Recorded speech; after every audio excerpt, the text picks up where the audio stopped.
Assalamualaikum warahmatullahi wabarakatuh.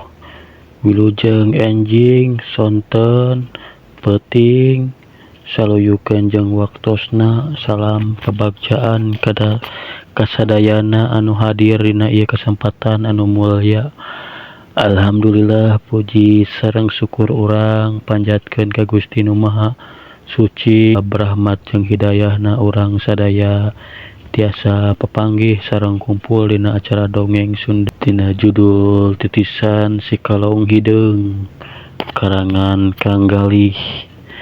Ka para wargi sadayana, acara dongeng Sunda ieu lain saukur hiburan tapi mangrupakeun bagian tina usaha pikeun miara jeung ngaraksa kabudayaan urang sorangan ngaliwatan cerita anu urang tiasa ngawanohkeun deui ka generasi kiwari ngeunaan kabeungharan budaya ajen inajen kahirupan jeung hikmah tina cerita karuhun. Ku kituna hayu urang sararea ngarasakeun jeung ngamanpaatkeun ieu acara kalayan rasa kabagjaan jeung rasa syukur. Mugia dongeng anu baris dipindangkeun tiasa mere pangajaran sarta mere inspirasi keur urang sadayana.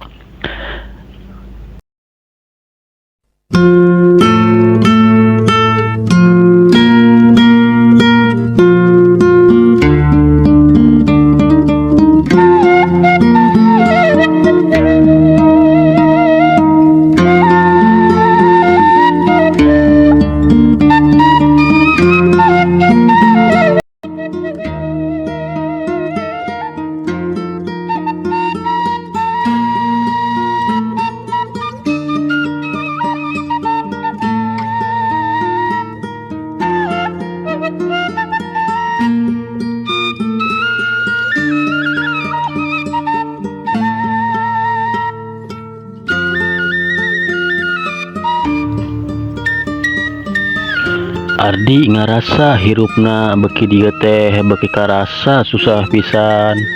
Saprak ditinggalkeun maot ku indungna Bu Ana. Indung Ardi maot sabulan ka tukang. Geus puguh ari bapana mah maotna teh geus aya kana sataunna. Ari kadang-kadang sok naros ulah nah hirupna teh beteu sampurna kawas batur. Sukuna boh nu kenca atawa nu katuhu. Duanana teu bisa digerakkeun alias lumpuh.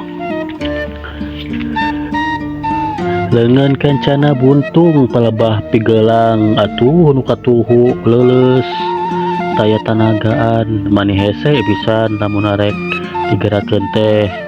Kayaan Ardi kituna teh nincak umur 15 tahun alatan kecelakaan motor. Ayeuna umur Ardi geus nincak kana 25 tahun, hartina geus 10 tahun Ardi ngarendapan kahirupan nu model kitu teh. Ardi hirup nyorangan sanajan buka lanceuk awewe hiji-hijina teh nyaeta Mimin, tapi jauh da puguh hirup nuturkeun nu jadi salaki di Palembang. Ardi ku Mimin dititipkeun ka Agus selaku ketua RW di eta wewengkon jeung tangtuna oge. Ardi teh dititipkeun oge ka tetangga nu dareukeut. Unggal poe hirup Ardi teh gumantung pisan kana kanyaah tetangga-tetanggana nu haateun. Dina hiji poe mah Ardi kabejakeun leungit teuing kabur teuing aya nu mawa. Tapi pamuhalan lamun kabur mah apanan Ardi teh kayaanana batan sakitu. Pagawean sapopoengan ukur ngagoler teu wala kaya. Tetanggana kabeh oge taya nu apaleun ka mana ari Ardi. Antukna mah sakumna tetangga ngarasa yakin yen Ardi teh aya nu mawa, tapi saha piraku lanceukna munaman mani teu beja-beja teu carita rek mawa Ardi teh. Moal kitu aya nu mingiwat mah kabeh tetangga ngarasa bingung ku kalengitan Ardi. Kabeh oge teu bisa mastikeun kemana jeung kusaha Ardi dibawana. Sakumna masyarakat taya nu bisa ngajawab kemana Ali Ardi. Tungtung nama Pak Agus selaku ketua RW ngalaporkeun eta kejadian ka pihak nu berwajib. Geus ampir kana 5 bulanan Ardi leungit. Ardi teu kapangih laratanana. Kecaturkeun di hiji wewengkon nu pernahna di Cibiru. Harita teh Pak Burhan nu ceuk bejamah manehna teh jalma nu kaitung pangbeungharna di eta wewengkon. Pak Burhan teh cenah rek kadatangan Pak Barnas tamu ti Cijantung Jakarta. Eta tamu teh rek nanyaan Neng Rita anak bungsu Pak Burhan. Pak Burhan kacida ruasna bangsa narima telepon yen Pak Barnas jeung keluargana kacilakaan di jalan tol. Pak Burhan barang ngadenge beja kitu teh coba mikir deui gancang we harita keneh indit jeung Neng Rita rek muru tempat kejadian. Mobil Pak Burhan nu harita disupiran ku Aceng, supirna meuni langsung nyemplung rek muru ka tempat kejadian. Di palebah tempat nu rada suni mobil Pak Burhan nu keur nyemplung teh aya nu nyagat puguh we Pak Burhan ngarasa reuas lain dikieuna. Menyegat mobil teh aya kana genep urangna kabeh marake Trego Sideung.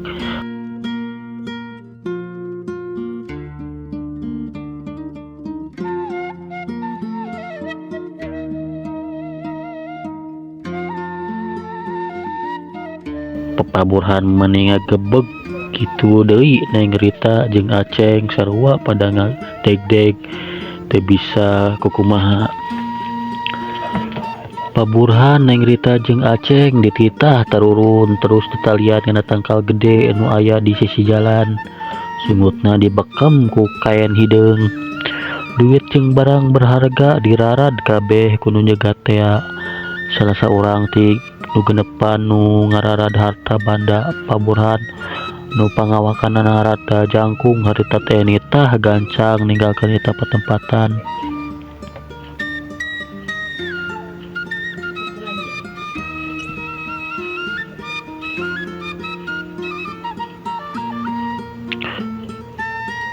Dages ngarasa cukup bebenangana cenah tapi nu pangawakana busekel kalakah ngadeketan ka Neng Rita kituna teh bari niuk beungeut Neng Rita Pak Burhan jeung Aceng. Harita keneh nu tiluan teh langsung kaleuleus terus ngulapes ka piuhan. Neng Rita mah haragayang we dipanggul ku si busekel dibawa kana mobil jeep bawana. Geus kitu mah eta mobil jeep teh terus we mangprung ninggalkeun Pak Burhan jeung Aceng nu kapiuhan. Mesin mobil Pak Burhan masih keneh hirup da can kaburu di pareuman waktu aya nu nyegat teh.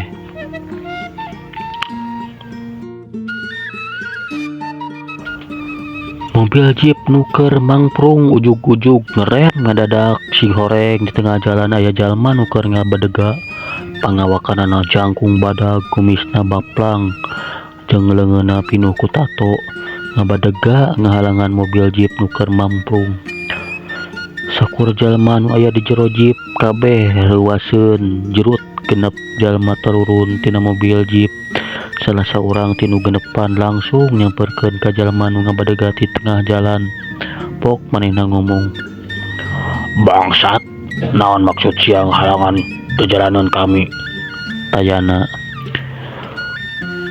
"Santarayo maneh harus kitu eta baung teh can apal sia teh kaeng," tembal jalma nu ngabadaga di tengah jalan.